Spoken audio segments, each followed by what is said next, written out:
Assalamualaikum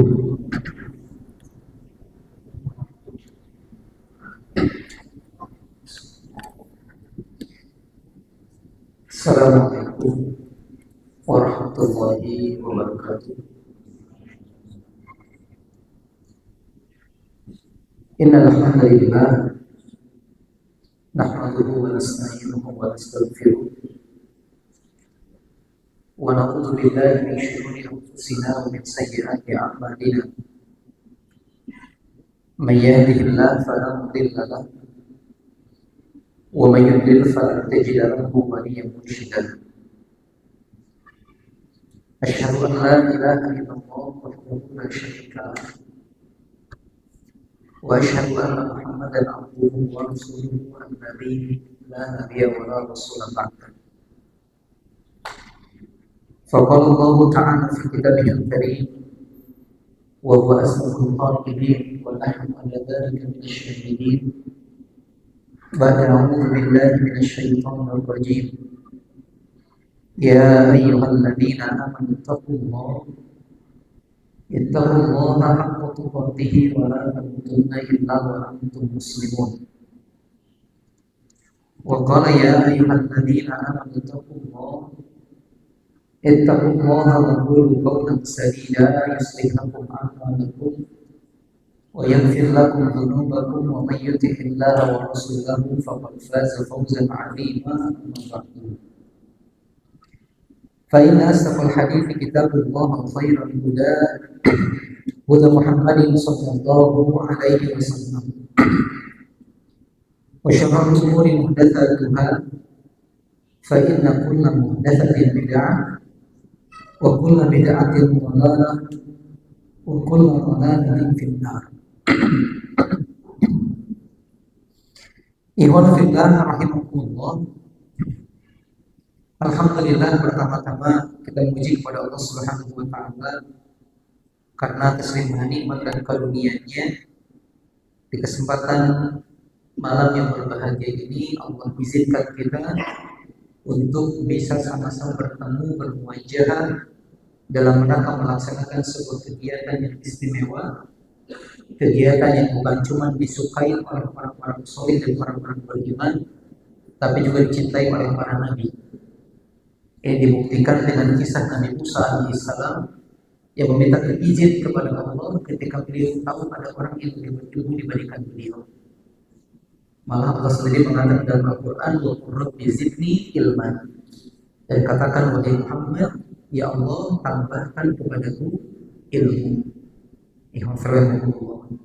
Berikutnya kemudian salawat serta salam semoga senantiasa Allah limpahcurahkan kepada Nabi kita Muhammad sallallahu alaihi wasallam. Ikhwan fillah, di kesempatan yang berbahagia ini izinkan saya menyampaikan sebuah hadis dari salah seorang sahabiah Nabi. Malah sahabiah ini bukan cuma sahabiah, tapi juga sahabat perempuan yang pernah hidup serumah dengan Nabi, atau beliau adalah salah satu istri Nabi sallallahu alaihi wasallam.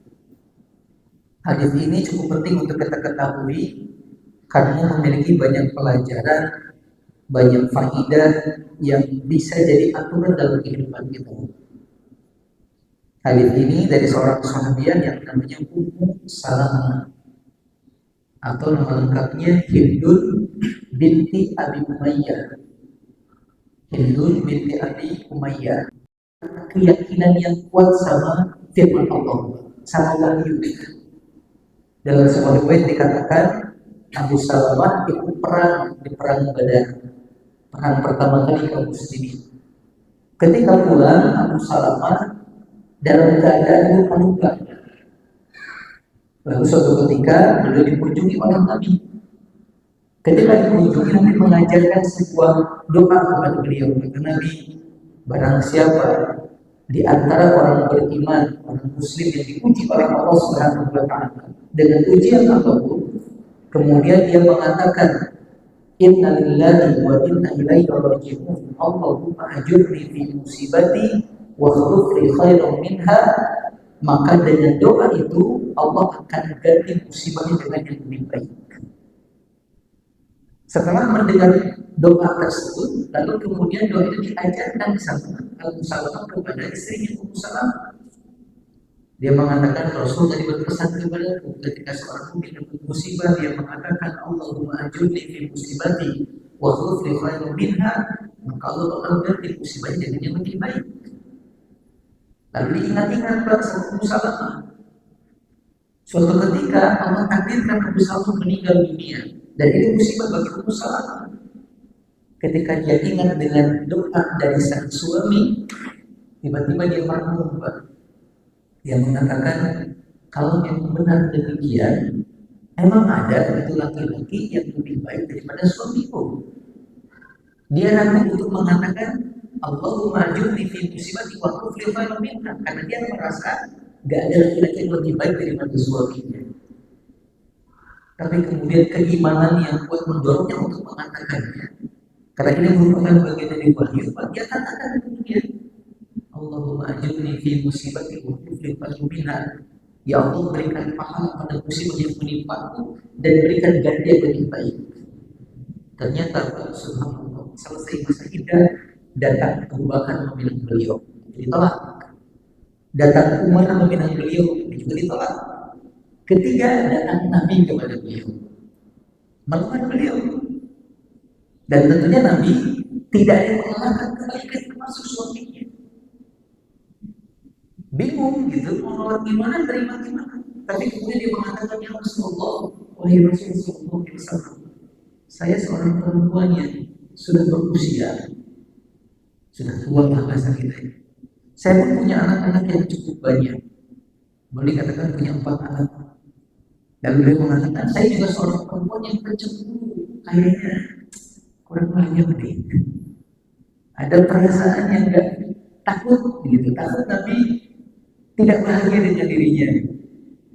Tapi Nabi mengatakan, urusan usia kita sudah sama-sama tua. Urusan cemburu yang kau miliki, aku akan minta kepada Allah untuk menghilangkannya. Dan urusan anak akan jadi anak kita bersama. Perkataan Nabi itu. Akhirnya kemudian beliau menerima pinangan Nabi dan menikah dengan Rasulullah SAW. Sejak saat itu beliau serumah dengan Nabi SAW. Kata para ulama di antara hikmah kenapa Rasul menikah dengan beliau, karena ketika beliau hijrah ke Madinah, itu keadaan keluarga beliau yang ikut. Jadi ketika meninggal suaminya, beliau hidup sebatang kara hanya dengan anak-anaknya saja. Dan beliau termasuk perempuan yang memiliki keimanan yang kokoh, iman firman. Kan beliau dengan Abu Salamah suami yang pertama itu termasuk as-sabiquna awwalun, orang-orang yang pertama kali masuk Islam. Dan ketika mereka masuk Islam dapat intimidasi dari orang-orang Quraisy sampai mereka pernah hijrah ke Habasyah, juga hijrah ke Madinah. Wah, luar biasa Pak. Ada kisah yang menarik dalam perjalanan hijrah beliau. Ummu Salamah mengatakan, ketika suamiku sudah menyiapkan kendaraan untuk hijrah ke Madinah, aku pun kemudian disuruh naik ke atas kendaraan tersebut bersama dengan Abu Salamah. Jalan itu bertiga. Di tengah jalan tiba-tiba, ya Allah, kabilah dari ibunya, kabilah Al-Mughirah namanya, menyusul mereka dan menghadap mereka. Mereka mengatakan, wahai Abu Salamah, ente mau pergi sendiri. Tapi istri ente, kami gak mau melepaskannya dari kami. Itu bilang keluarga istri begitu. Kalau pergi saja, tapi istri kamu jangan tahu bahwa ini keluarga kami. Kami bertanggung jawab atasnya.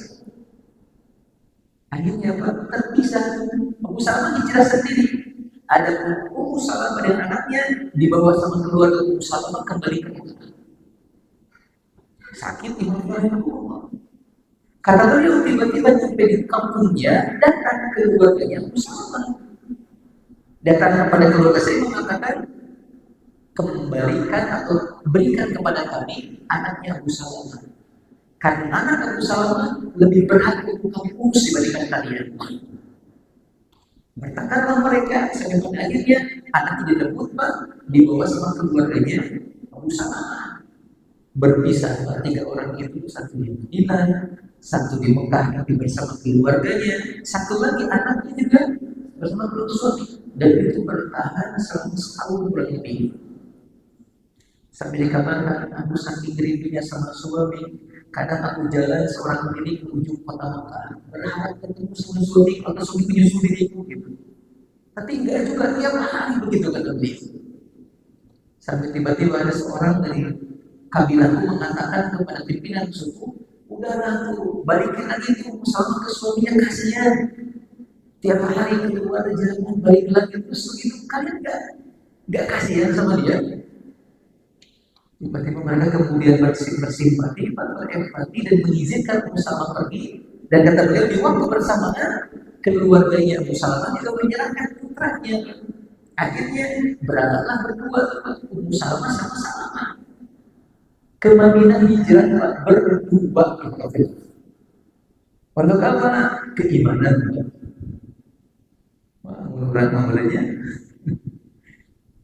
nggak berani, kita akan banyak alasan sendiri riwayat. Enggak. Tapi subhanallah, Allah berikan pertolongan bagi mereka yang berdoa. Intan sebuah yang disuruh ketika memang Anda ingin menegakkan kalimat Allah, Allah kasih tahu. Dan betul, di tengah perjalanan ketika dua-duanya tengah berjalan, mereka berpapasan dengan Talha, atau orang mengatakan Abu Talha. Ditanya kemudian, mau kemana kalian? Mereka mengatakan kami ingin ke Madinah, ketemu dengan pagi suami kami. Lalu dia mengatakan, sungguh kalian berdua adalah orang-orang yang tidak layak dibiarkan melakukan perjalanan sendiri. Tunggu sebentar kata beliau, biar membantu. Akhirnya dia menyiapkan kendaraan, suruh naik ke umpanya, kemudian dituntut tuh sampai ke Madinah. Subhanallah, ketemu dengan suaminya kembali berumah tangga. Cuman saya setelah perang Badar itu tahun 3 Hijriah, suaminya wafat. Nah, setelah itu Rasul meminang beliau. Dan ini sebuah kemuliaan yang fitnah. Malah dalam sebuah riwayat, Ummu Salamah ini termasuk ahlul bait. Termasuk ahlul bait. Dalam sebuah riwayat, Fatimah, Hasan, Husain dengan Rasul pernah berkumpul di rumahnya Ummu Salamah. Waktu itu Ummu Salamah dengan Zainab putrinya. Lagi ngumpul, Nabi lalu mendudukan Hasan di samping kanan, Husain di samping kiri, Fatimah juga dekat dengan Rasul, dan Nabi mendoakan keberkahan untuk mereka juga, Hasan, Husain, dan Fatimah. Semoga Allah merahmati kalian, berkahi kalian. Lalu mendengar kalimat itu, Ummu Salamah menangis. Rasul nanya, kenapa kau menangis? Engkau menyebut nama mereka, tapi tidak menyebut kami, ya Rasul. Engkau mendoakan mereka, tapi saya tidak termasuk. Karena dia merasa bukan termasuk ahlul bait. Tapi lebih mengatakan, anti Zainab bin ahli bait. Engkau dan Zainab termasuk ahlul baitku, kata Nabi. Ini Ummu Salamah dari Allah yang fitnah. Seorang sahabiah yang juga dalam ibadahnya sangat semangat. Dia terbukti semangatnya, beliau pernah datang ke Nabi mempertanyakan kenapa laki-laki bisa jihad, kami tidak bisa.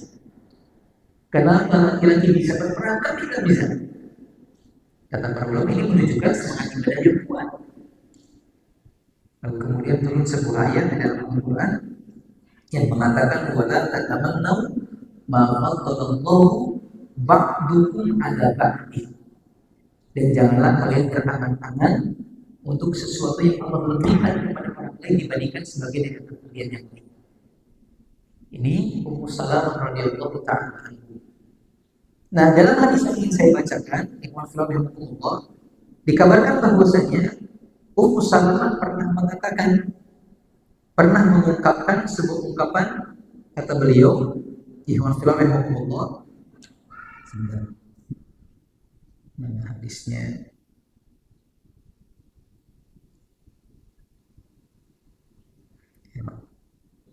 Hadisnya adalah dari Ummu Salamah radhiyallahu ta'ala anha. Rasulullah sallallahu alaihi wasallam pernah datang ke rumah beliau. Di saat itu ada seorang muhannas bersama dengan Ummu Salamah. Muhannas ini adalah kebalikan dari mutawajilah. Dalam Islam itu ada muhannas, ada mutawajilah, ada khunsa. Khunsa itu adalah seseorang yang jenis kelaminnya susah untuk dibedakan. Baik karena memang dia punya dua jenis kelamin, itu namanya khunsa, Pak. Bahasa kitanya punten ya, banci karena kelainan fisik. Adapun muhannas adalah laki-laki yang bersifat berkarakter kayak perempuan. Sedangkan mutawajjil adalah perempuan yang bersifat berkarakter seperti laki-laki. Kita nyebutnya mungkin waria untuk laki-laki itu, wanita pria itu, wanita pria. Perempuan kayak laki gitu ya. Apa kembali? Waria itu laki-laki yang kayak perempuan atau perempuan kayak laki gitu? Atau gimana saya nggak tahu juga. Pokoknya waria itu benar perempuan, benar pria. Nah kata Ummu Salamah ada seorang muhannas, laki-laki yang bersikap kayak perempuan lah gitu, banci bahasa kasarnya. Bersama dengan saya, kata beliau, dan saudara saya seorang laki-laki. Kemudian Rasul masuk. Lalu Rasul kemudian duduk di sebuah tempat agak terpisah dengan mereka. Lalu ketika itu Rasul mendengar percakapan antara muhannas ini dengan saudara laki-lakinya Ummu Salamah. Lalu kemudian dikabarkan selanjutnya, kata si muhannas ini, nanti kalau Allah Subhanahu wa Ta'ala membebaskan orang-orang untuk kalian wahai kaum muslimin, akan saya tunjukkan kepadamu ada seorang perempuan yang sangat luar biasa. Begini disebutkan ciri fisiknya, Pak. Setelah itu kemudian Rasul Shallallahu Alaihi Wasallam mengatakan kepada Ummu Salamah, kata Nabi, la yadkhulu haula'i alaikum. Mulai saat ini kata Nabi, awas, orang-orang kafir itu jangan diizinkan lagi untuk masuk. Orang-orang kayak gitu jangan diizinkan lagi untuk masuk. Ini hadis dari Rasulullah. Hadis yang seperti itulah mirip dengan hadis yang lain yang disampaikan oleh Aisyah radhiyallahu taala anha. Aisyah pernah mengatakan dalam sebuah riwayat, kata beliau, karena dia yaqulu ala azwajin Nabi sallallahu alaihi wasallam mufannathun fakanu yaquluna min ghairi irbati.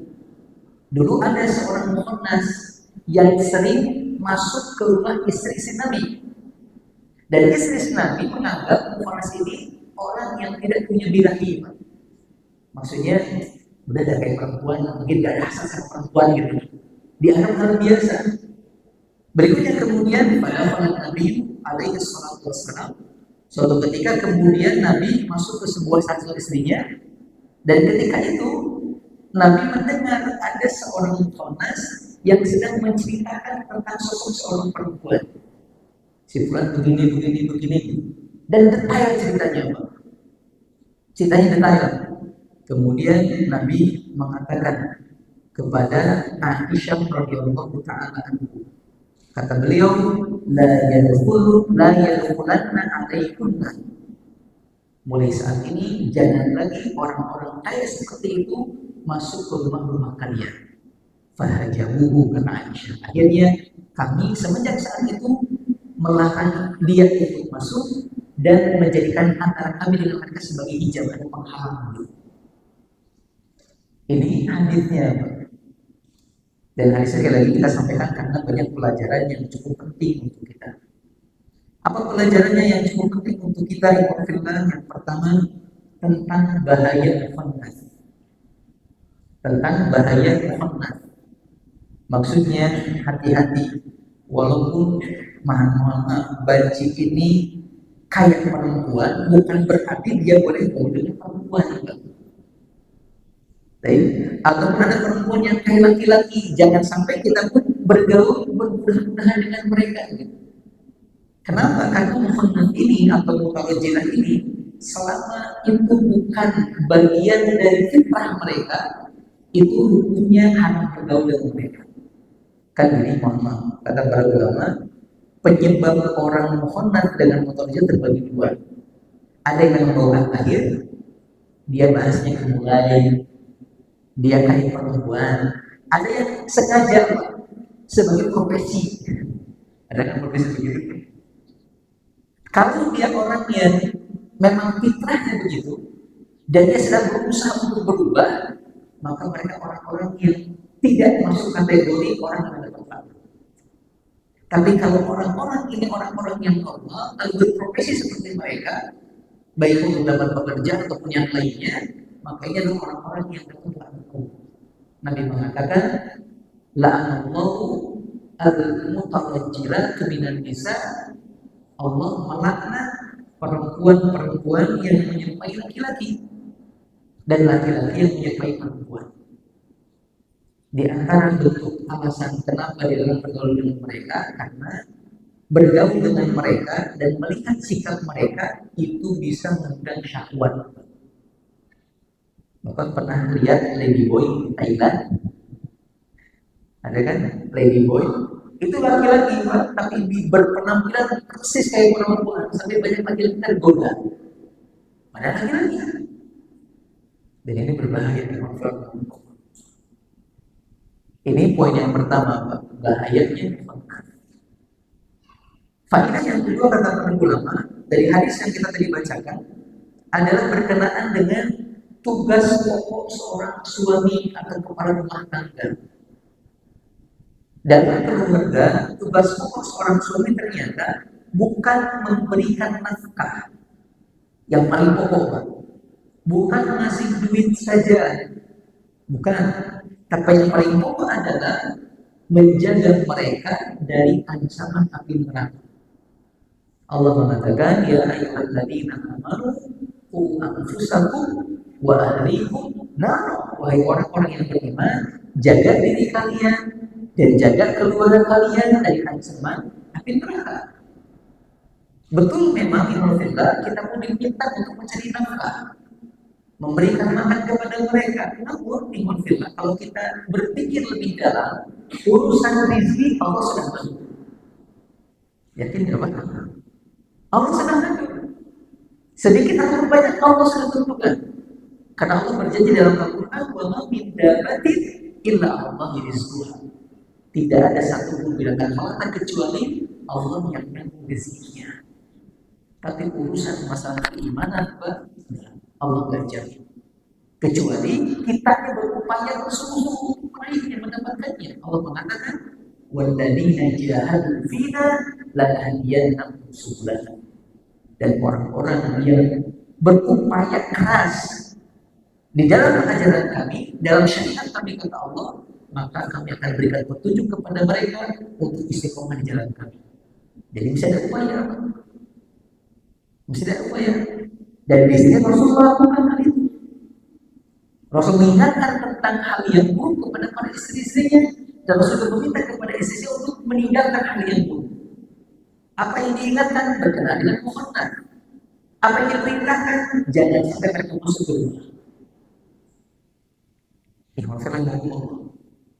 Contoh yang lain dalam sebuah riwayat bagaimana Rasul mendidik keluarga. Dikatakan bahwasanya dari Aisyah radhiyallahu taala anha. Aisyah itu pernah mencela Sofia, salah satu istri Nabi yang lain. Aisyah mengatakan Rasul Sofia itu orangnya gini, maksudnya pendek. Nyebutin pendek, Pak. Apa kata Nabi? Nabi mengatakan, ya Aisyah, laqad qulti kalimatan law mujizat bil bahr la majazatku. Wahai Aisyah, kata Nabi, sungguh barusan kamu mengatakan sebuah perkataan yang kalau itu dicampurkan ke laut, maka laut akan berubah rasanya, berubah warnanya, berubah keadaannya. Maksudnya Rasul mengajarkan tentang dampak buruk dari ghibah. Maksudnya gimana? Sederhananya lah, kita pun kalau dengar istri ngomongin orang, atau nyintai kehidupan orang bukan malah kemudian menikmatinya, tapi ingat itu semua kesalahan. Tugas tadi kita apa? Menjaga diri dan keluarga dari ancaman api neraka. Ihwafillah rahimahullah. Contoh yang lain, ihwafillah rahimahullah. Rasul juga pernah mengatakan kepada Aisyah radhiyallahu taala anha dan menyebutkan, ya Aisyah, iyyaka wa muhaqqiratil a'mal fa inna laha min Allahi thalibah. Wahai Aisyah, kata Nabi, hati-hati dengan dosa-dosa kecil. Hati-hati dengan dosa-dosa kecil. Karena dosa sekecil apapun akan dimintai pertanggungjawaban Allah. Ini Rasul sedang melakukan tugas sebagai seorang kepala rumah tangga, ngingetin dari ancaman neraka. Karena dosa kecil ketika banyak dilakukan menjadi besar. Contoh yang lain juga dalam sebuah riwayat, dikatakan dari Aisyah radhiyallahu taala anha. Kata Aisyah, dakhala 'ala Nabi sallallahu alaihi wasallam. Suatu ketika Rasul masuk ke rumah gambar kata Aisyah. Kemudian wa fil baiti kiramun fihi suwarun. Ketika masuk ada tirai. Dan di tirai itu ada gambar. Ada gambar makhluk yang bernyawa. Kemudian dikatakan fatalawanna wajhuhu thumma tanawala as-sitra fa'atakahu. Rasul kemudian mendekat ke tirai tersebut, mengambilnya dan merobeknya. Lalu Nabi mengatakan ke Aisyah radhiyallahu taala anha, inna min asyaddan nasi 'adzaban yaumil qiyamati alladzina yusawwiruna al-yusma. Di antara orang yang siksaan yang paling berat pada hari kiamat adalah orang-orang yang menggambar seperti ini. Ini Rasul sedang mengajarkan salah satu bagian dari syariat Allah, bahayanya gambar. Dalam hadis yang lain juga dikatakan, masih dari Aisyah radhiyallahu taala anha, beliau mengatakan anna umma habibata wa umma salamata dzakarna kanisatan. Suatu ketika dua istri Nabi, Ummu Habibah dan Ummu Salamah datang ke Nabi. Lalu keduanya menceritakan tentang sebuah gereja yang pernah mereka lihat di Habasyah. Nama gerejanya Maria. Mereka mengatakan bangunannya bagus. Kemudian dalamnya ada gambar-gambar, ada patung-patung gitu. Kemudian Nabi mengatakan kepada keduanya, inna ulaika idza kana fihim rajulun shalimun famata banaw ala qabrihi masjidan wa sawwaru fihi tilka suwar faqulaika syirarul khalqi inda Allahi yawmal qiyamah. Ketika keduanya menceritakan tentang gereja, terkesan kayak kagum gitu Pak, dengan mereka bisa bangun bangunan megah dan lain sebagainya. Kata Nabi, mereka itu orang-orang yang kalau ada orang yang soleh di antara mereka meninggal, mereka kemudian buatkan kuburan. Lalu nanti mereka bangunkan masjid di atasnya, ibadah di tempat tersebut. Ketahuilah kata Nabi, mereka adalah di antara makhluk terburuk di hadapan Allah kelak pada harinya. Maksudnya Nabi mengatakan, gak usah kagum sama orang-orang kayak gitu kan. Salah itu kaguman sama orang kafir itu kurang tepat gitu. Ini pun sama Mbak, ngajarin Mbak. Kan suka ada anak-anak kita sering mengatakan, Pak bagus ya itu mobilnya, oh Pak bagus ya ini. Nah, kita harus ada terang di sana Pak, ngingetin, hati-hati. Hati-hati. Ini contoh lain Rasul memerankan dia sebagai kepala rumah tangga. Contoh lain lagi di hadis yang mungkin juga pernah kita dengar. Masih dari Aisyah radhiyallahu taala anha, kata beliau, annal yahuda atau nabiyya wasallama. Suatu ketika orang-orang Yahudi pernah datang menemui Nabi. Kemudian mereka mengucapkan salam ke Nabi. Tapi salamnya bunyinya assalamu alaika, bukan assalamu alaika. Assalam artinya keselamatan, asam artinya kematian atau racun. Kemudian Nabi ketika mendengar kalimat itu mengatakan wa alaikum, dan bagi kalian juga. Tiba-tiba mendengar kalimat ini, Aisyah radhiyallahu taala mengatakan kepada Rasulullah sallallahu alaihi wasallam, malah dikabarkan bahwasanya Aisyah, assalamualaikum wa la'anakumullah wa ghadiba alaikum. Dia mengatakan, enggak, kematian buat kalian wahai orang-orang Yahudi, murka Allah buat kalian wahai orang-orang Yahudi. Jadi Aisyah membalas salam mereka dengan perkataan yang sama atau lebih parah daripada itu. Tiba-tiba Nabi mengatakan kepada Aisyah, mahlan ya Aisyah, Aisyah tenang, tenang. Alaiki birrifqi wa iyyaka wal uluf. Udah tenang. Tenangkan dirimu kata Nabi. Lemah lembutlah dirimu. Jangan kasar, jangan keras. Kalau Aisyah mengatakan, Rasul, tidakkah kau dengar apa yang mereka katakan? Mereka mengatakan kepadamu sebuah kematian itu. Lalu kata Nabi, emang kamu dengar apa yang kukatakan? Bukan aku juga mengatakan dan untuk kalian. Nabi tidak mengatakan waalaikumsalam warahmatullahi wabarakatuh. Nabi mengatakan hanya waalaikum. Kemudian Nabi mengatakan, walaupun mereka mengatakan demikian, sungguh doa mereka tidak akan dikabulkan oleh Allah, sedangkan doa Allah akan dikabulkan oleh Allah Subhanahu wa taala. Alhamdulillah, disebut sama sekali lagi ada peran Nabi dalam mengingatkan istrinya berkenaan dengan kebaikan. Ketika ada sahabat langsung ditegur Rasulullah Shallallahu Alaihi Wasallam.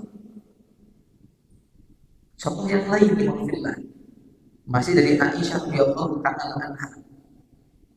Beliau mengatakan Rasul pernah bersabda, kata Nabi Shallallahu Alaihi Wasallam, ya Aisyah, istatiri minan nar walau bisyikki tamrah, fa innaha tasuddu minal jai'i masaddaha minasyaba'ani. Wahai Aisyah, kata Nabi, jaga dirimu, bikin hijab antara engkau dengan neraka, walaupun cuma dengan sebutir kurma. Karena kurma, walaupun sebutir, itu bisa membuat orang yang kelaparan sedikit kenyang. Bisa bikin orang kelaparan menjadi sedikit kenyang, kata Nabi. Ini pun sama ngajarin kebaikan untuk memperbanyak sedekah. Ihfillah rahimahullah. Contoh yang lain juga dalam sebuah riwayat masih dari Aisyah radhiyallahu taala. Aisyah mengatakan bahwasanya ma ra'aitu Rasulullah sallallahu alaihi wasallam qattun mustajmi'an dhahikan hatta aru minhu lahawatihi innama kana yatabassamu. Rasul itu sering tersenyum, Pak. Sampai-sampai ketika beliau tersenyum, aku pernah melihat gigi depan beliau, kata Aisyah. Nah, suatu ketika kata beliau, saya pernah melihat Nabi ketika melihat awan itu wajahnya agak muram. Lihat awan wajahnya muram. Kemudian Aisyah mendekat ke Nabi mengatakan, ya Rasulullah, an-nasu idza ra'awul ghaima farahu raja'an an yakuna fihi matar. Rasul, orang-orang itu kalau lihat awan senang karena berharap akan turun hujan. Berharap akan turun hujan. Wa araka idza ra'aitahu araftu fi wajhika al-arabiyah. Tapi kenapa aku melihat wajahmu kalau lihat apa kayak kesal gitu, kayak takut gitu, kayak ada sesuatu yang mengkhawatirkan.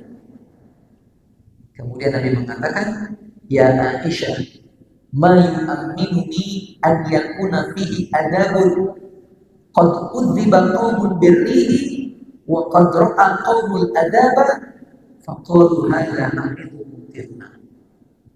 Aisyah, yang membuat aku khawatir dengan awan seperti ini adalah dulu Allah pernah mengadab satu kaum melalui perangkat awan. Dan aku juga khawatir ada di balik awan ini sesuatu yang menghancurkan. Kan gak ada jaminan kalau di balik awan ini ada hujan. Gak ada jaminan pula kalau di balik awan ini ada keamanan. Bisa jadi muncul kehancuran.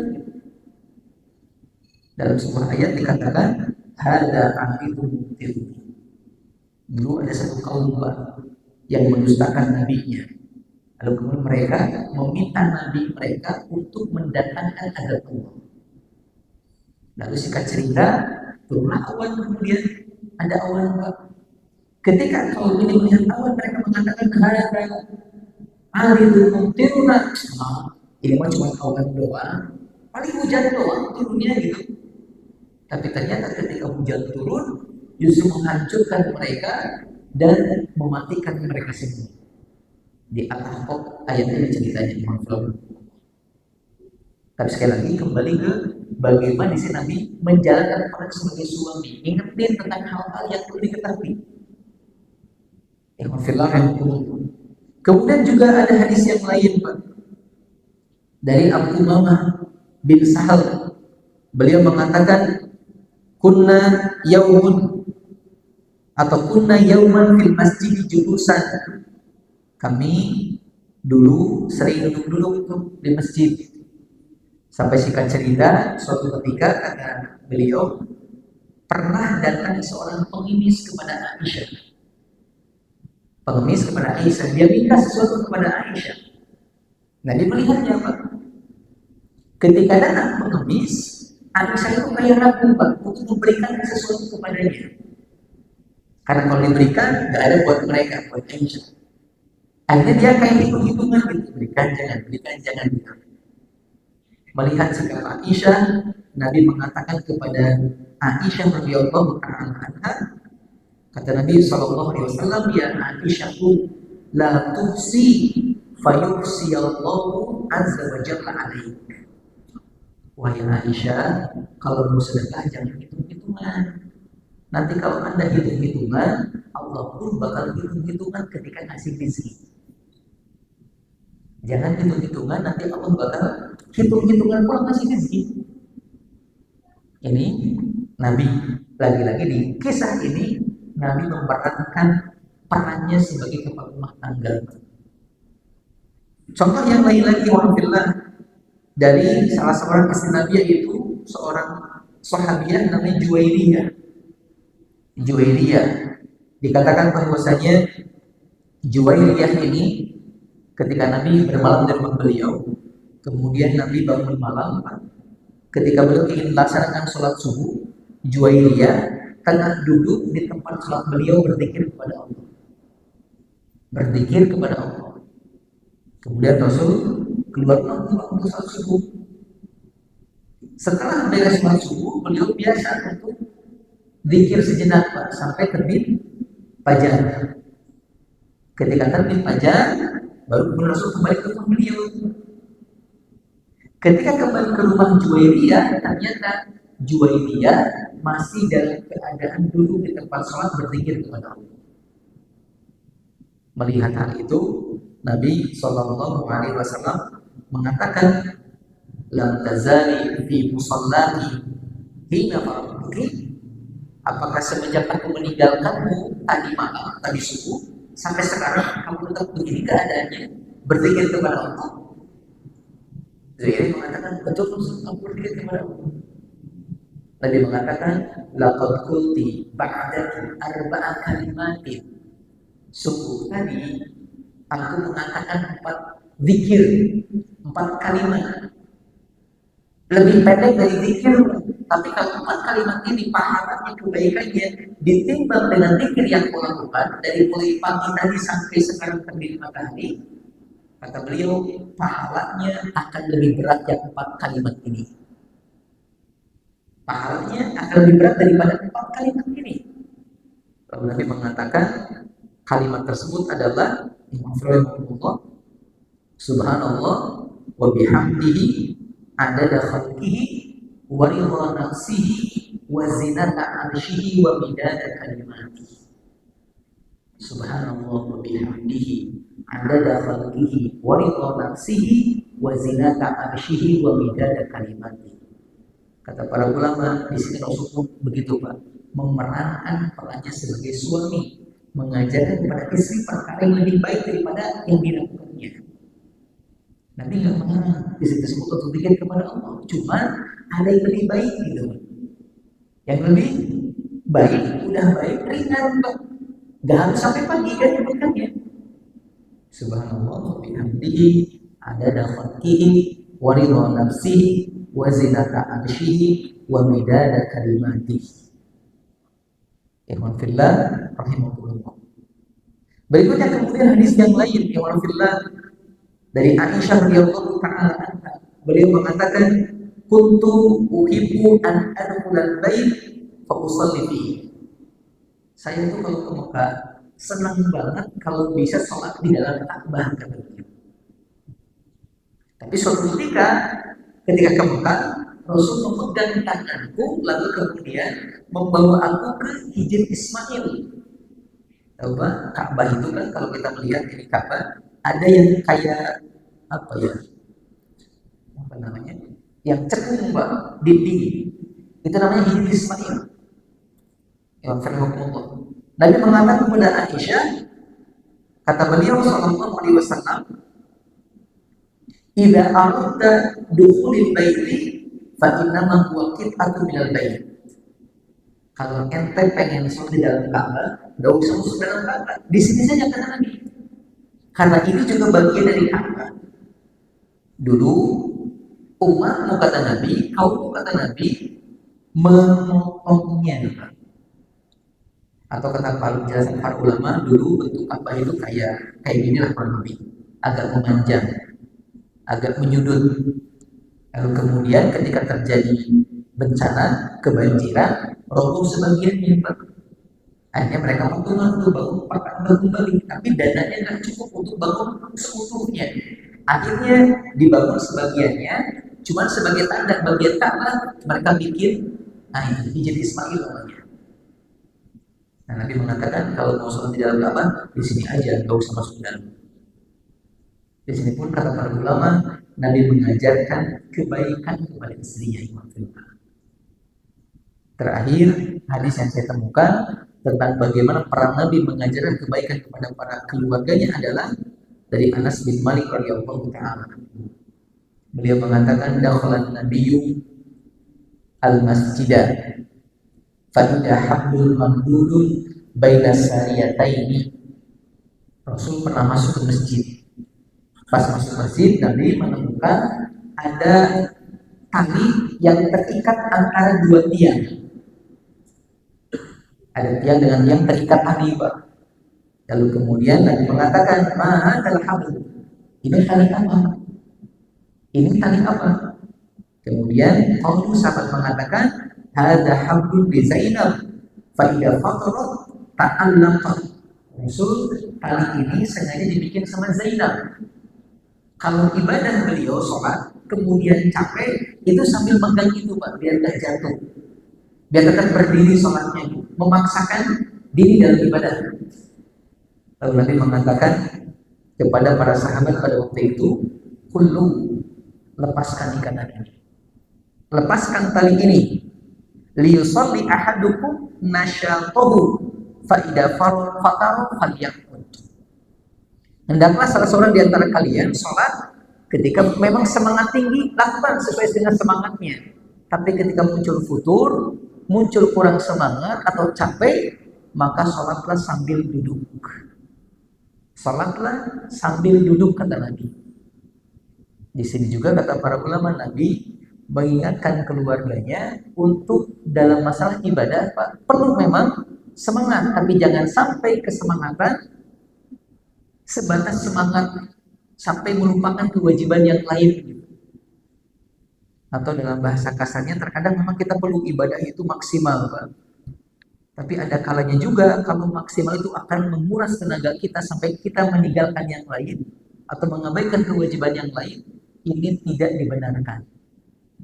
Seperti dulu ada seorang sahabat namanya Abdullah bin Amr bin As. Beliau pernah dinikahkan sama bapaknya dengan seorang perempuan yang cantik dan terhormat. Setelah dinikahkan, bapaknya berkunjung ke rumah putranya, Pak. Ketemu tuh sama menantunya, ditanya, "Gimana sikap anakku kepadamu?" Kata menantunya, "Anak bapak hebat. Kenapa? Semenjak kami menikah, beliau tidak pernah mendatangi kasurku. Karena tiap hari dari pagi sampai sore saum, tiap malam dari awal malam sampai subuh diisi dengan ibadah. Lalu Amr bin As mengatakan, ini bukan perbuatan yang bagus. Lalu Amr bin As datang ke Nabi laporan, menceritakan masalah anaknya. Lalu Nabi manggil anaknya. Nabi tanya, aku dengar engkau saum tiap hari ya? Oh betul Nabi, itu saya. Aku dengar kamu sholat tiap malam ya? Oh betul, itu saya. Aku dengar juga kata Nabi, engkau membaca Quran tiap malam 1 kali khatam. Dia mengatakan, betul itu saya. Nabi mengatakan, berkenaan dengan saum, cukup bagimu untuk saum setiap 1 bulan, kata Nabi, 3 hari saja, 3 kali saja. Kata beliau, Rasul, saya masih jag-jag, masih kuat, 3 hari mah kecil. Ya udah kata Nabi, saum Senin Kamis. Berarti kalau Senin Kamis lebih banyak Pak. Tapi dia mengatakan itu pun kecil, saya masih kuat. Ya udah kata Nabi, saum Daud. Karena sebaik-baik saum adalah saum Daud. Saum sehari, berbuka sehari. Saum sehari, berbuka sehari. Dia mengatakan, Rasul, saya masih kuat. Itu mah kecil gitu. Lalu kata Nabi, berhubungan dengan Quran, cukuplah Anda baca Quran 1 bulan 1 kali khatam. Makanya kata para ulama, Pak, berdasarkan kalimat ini, sunnah baca Quran khatam itu adalah 1 bulan 1 kali. Ya, bukan 1 tahun 1 kali. Ya, 1 bulan sekali itu sunnahnya, Pak. Bukan hanya di Ramadan saja, tapi di Syawalnya, di Dzulhijjahnya, Dzulqa'dahnya. Tapi sahabat ini ketika mendengar itu mengatakan, Rasul, saya masih kuat baca lebih dari sebulan sekali. Ya udah kata Nabi, per 10 hari sekali. Saya masih kuat Rasul. Seminggu sekali, saya masih kuat. Ya udah kata Nabi, 3 hari sekali dan jangan lebih dari 3 hari sekali. Ini kata Nabi SAW. Tapi sayang, sahabat ini tidak menjalankan nasihat Nabi. Di akhir cerita, dia kemudian atau di akhir hadis dia mengatakan, aku menyesal karena dulu tidak mengambil nasihat Nabi. Sekarang ketika teman-teman seusiaku masih kuat, masih jag-jag, masih semangat, adapun aku udah mulai melemah kekuatan kata beliau. Ternyata Pak, memaksimalkan yang terlalu maksimal juga sampai porsi tenaga habis untuk ibadah, ini tidak disarankan dalam agama. Dalam sebuah riwayat Nabi pernah berpesan kepada seorang sahabat bahwasanya pada dirimu ada kewajiban yang harus kau tunaikan, pada keluargamu juga ada kewajiban yang mesti kau tunaikan, termasuk sama anak-anakmu, kata Rasul sallallahu alaihi wasallam. Ya, Allah. Singkatnya adalah tadi yang kita bacakan sebuah hadis yang berkenaan dengan kewajiban pokok seorang suami, Pak. Apa? Menjaga mereka dari ancaman api neraka. Apa maksudnya? Ali bin Abi Thalib mengatakan, ad-dibuhum wa alimuhum, mengajarkan syariat kepada mereka dan mendidik akhlak mereka. Itu maksudnya. Mengajarkan syariat Allah kepada mereka dan mendidik akhlak mereka. Dan perlu juga dipahami, kenapa dengan 2 hal ini nggak cukup salah satunya? Karena mengajar tidak akan sempurna tanpa mendidik. Begitu pula kebalikannya. Apa mendidik di antara maknanya? Mendidik itu adalah di antara maknanya bukan cuma mengajarkan hal-hal yang baik kepada anak-anak, tapi juga mencontohkan kebaikan itu di hadapan anak-anak, Pak. Hari ini banyak orang-orang yang pengen anaknya rajin sholat ke masjid, tapi dianya nggak pernah sholat ke masjid. Akhirnya kesolehan tidak tumbuh dan nggak akan pernah tumbuh. Mungkin iya di seorang tua dia maju ke depan, dia masuk ke masjid sholat gitu, tapi di belakang itu dia akan berangan-angan nanti kalau sudah gede mau kayak orang tuanya. Nyuruh anak sholat, dianya sholat di rumah gitu. Karena teladan ini merupakan pokok yang paling penting dalam pendidikan, Mbak. Hari ini kita sebagai kepala rumah tangga suka mengabaikan kewajiban yang penting ini. Apalagi kita merasa sudah banting tulang, capek nyari nafkah, nyari rezeki itu seolah-olah harus pendidikan bukan urusan kita. Padahal tidak demikian. Padahal itu pemahaman yang salah. Sesibuk apapun kita, iman fillah, tetap punya kewajiban untuk memantau perkembangan pendidikan anak. Tetap punya kewajiban.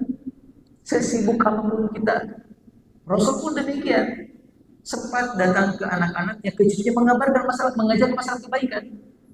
Atau contoh kita mungkin pernah mendengar Rasul pernah bawa salah satu cucunya ke Baitul Mal, Pak, tempat disimpannya harta-harta zakat. Ketika masuk, Rasul menghitung jumlah harta zakat, cucunya mengambil kurma dan memakannya. Dikunyah. Nabi nggak lihat pas ambil makannya. Tapi ketika dikunyah, Nabi lihat. Nabi mengatakan, muntahkan, muntahkan, muntahkan. Sesungguhnya kata Nabi, harta ini tidak halal bagi keluarganya Muhammad Sallallahu Alaihi Wasallam. Ya Rasulullah. Bisa. Baik. Sudah selesai tadi. Ya, ini barangkali bisa Anda sampaikan. Kurang lebihnya mohon maaf. Baru 2 poin yang kita sampaikan di kesempatan pagi ini, kesempatan malam ini. Tapi walaupun demikian baru 2, ada manfaat yang bisa diambil, ada hikmah yang bisa dipetik, dan ada motivasi untuk kita untuk meningkatkan iman takwa kita kepada Allah di waktu-waktu kedepannya.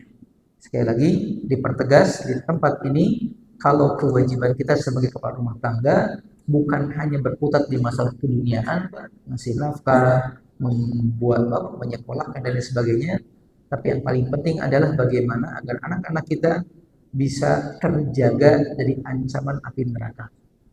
Maka mari sama-sama kita berupaya untuk melakukan tugas tersebut. Ini yang bisa saya sampaikan. Barakallahu fiikum wa jazakumullahu khairan wa subhanakallahumma bihamdika asyhadu an la ilaha illa anta astaghfiruka wa atubu ilaik. Walhamdulillahi rabbil alamin. Assalamualaikum warahmatullahi wabarakatuh.